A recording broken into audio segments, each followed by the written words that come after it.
और आलसी के कारण तुम्हारी बरकत निकल जाता है। आलसी के कारण दूंगा दूंगा फिर वैसा ही रह जाता है। मैं आपको बता रहा हूँ भाई, ये आलसी जो है, आलसी लोग खुदा के राज्य में नहीं जा सकता है। अभी बीच में भाई बता रहा था कि 3 भाई लोग हैं।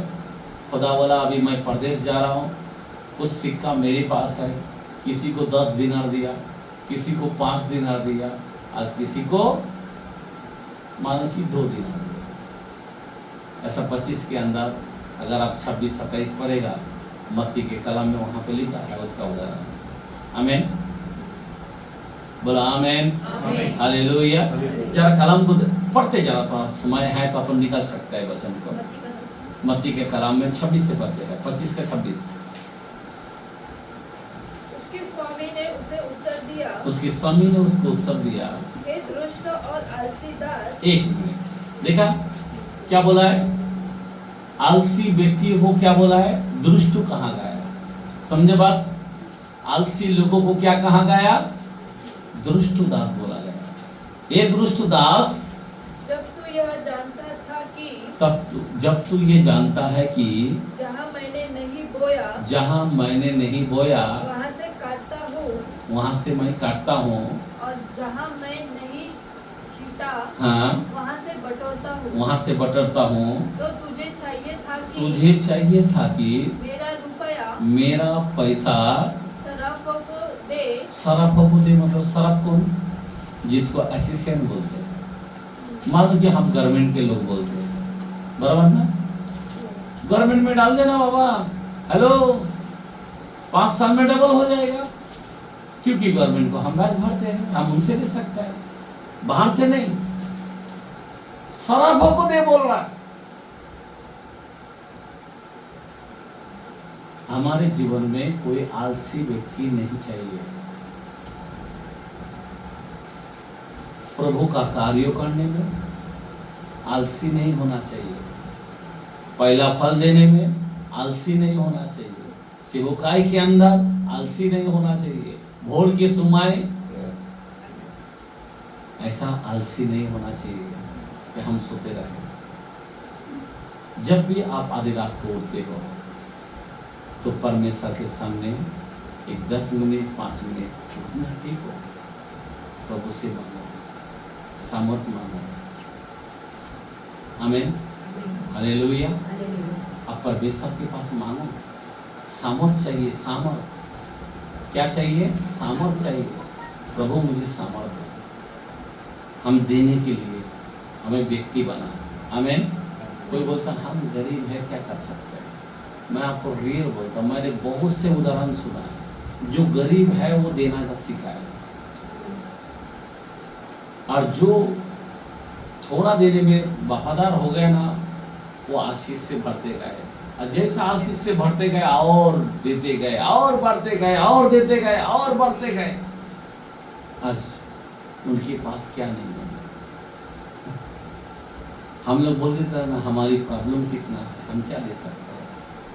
तेरी कमाई में से तू उसमें का भाग तू चोरी मत करना। आमीन। हमारा 2.5 घंटा प्रभु को देना है। कितना घंटा? 2.5 घंटा, 10 मास होता है। प्रेयर का 2.5 घंटा प्रभु को देना ही चाहिए। हम संडे को 2.5 घंटा कम से कम लेते हैं, हम जल्दी नहीं छोड़ सकते। आमीन। 10 मास है समय। अब देखो ना 2.5-3 घंटा क्यों लेते हैं? कोई भी चर्च के लोग 2.5-3 घंटा में ही लेता है। क्यों लेता है? 2.5-3 घंटा, 2.5 घंटा बैठना ही मांगता। क्यों लेते 2.5 घंटा? अपना 10 मास दे रहे प्रभु। चर्च 10 मास दे रहा है, समाई को 10 मास दे रहा है। आमीन। भेंटों का 10 मास देना है, पहला फल का 10 मास देना है। आमीन। आप हर बात के अंदर ईमानदार रहो, परमेश्वर आपको बड़ा करेगा। मैंने बताया ना 11:31 के अंदर नीति वचन में भी खोल के बताया था, वहां पे भी मैं बताया था। वहां पे लिखा है मैं इस पृथ्वी के अंदर मैं धर्मी को बहुत बड़ा फल दूंगा। कोई तुमको ऐसा बोलते नहीं क्या, इधर नहीं मिला पर परमेश्वर तुमको ऊपर बहुत देंगे।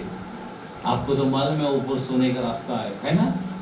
हाँ है, लेकिन खुदा बोलता मैं इधर ही तुझे दूंगा, मैं इस पृथ्वी भर के अंदर ही तुझे दूंगा।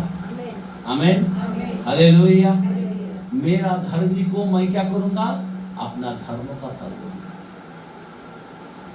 तुम अगर भक्ति करते हो, और भक्ति जो है सबसे बड़ा कमाई है, याद रखना। क्या है? मैं आपको रियल बोलता हूं, क्योंकि यहाँ पे भी और वहाँ के लिए भी हम आशीर्वाद देते हैं। बाकी शारीरिक तुम कौन सा काम करते हो, वहाँ का आशीष नहीं होता। इसीलिए हमें फल देने की जरूरत है। इसीलिए आप 2.5 घंटा प्रभु को देना ही चाहिए। तो आप कैसा देंगे? कभी आराधना करते रहो, कभी भोर के समय प्रार्थना करो, कभी अगर आराधना नहीं कर पाते हो स्तुति करते रहो। हालेलुया, हालेलुया, स्तुति करते रहो। कभी धन्यवाद यीशु, धन्यवाद यीशु, बलि चढ़ाते जाओ। आमीन। आपको 2.5 घंटा प्रभु को देना है। और जो व्यक्ति दिन भर में दे देता है बहुत आशीर्वाद होता है। आमीन, हालेलुया, हालेलुया। आपको धन्यवाद की बलि, धन्यवाद, थैंक यू जीसस बोलते हो, नहीं तो hallelujah, hallelujah, hallelujah, praise the Lord, praise the Lord, ये स्तुति की बलि, और नहीं तो आराधना, प्रभु का गीत। 2.5 घंटा प्रभु को देना चाहिए। अगर आप घर में हो तो बाइबल का वचन लेके बैठो, उसके उपस्थित हमें देना चाहिए। आमीन। आपका पूरा समय 2.5 घंटा का नहीं देते तो खुदा से आप मुंह मोड़ लेते हो, खुदा से आप दूर हो जाते हो, और शैतान फिर आपके जीवन में कार्य करता है। इसीलिए मेरे भाई बहन, मैं आपसे अब विनती करता हूँ कि हमारे घर में तेल पानी ब्लेस होगा। आमीन। हम जब छिड़काएंगे हम आशीर्वाद होंगे, तेल लगाएंगे अभिषेक आएंगे। आमीन। हम चंगे हो जाएंगे। आज तेल लगाकर भी काम नहीं हो रहा है, पानी छिड़का कर भी काम नहीं हो रहा है। कारण क्या है? इन सारे बातों को खुदा देखता है। आमीन। वो पहला देखता है ईमानदार। क्या देखता है? मैंने बताया ना, फल को पहला देखता है। तो इसीलिए पहला फल प्रभु को देना। आमीन। तो प्रभु आपको इन वचनों के द्वारा से आपको आशीर्वाद करे। आइए हम लोग सब जन खड़े रहेंगे, प्रभु की स्तुति करें।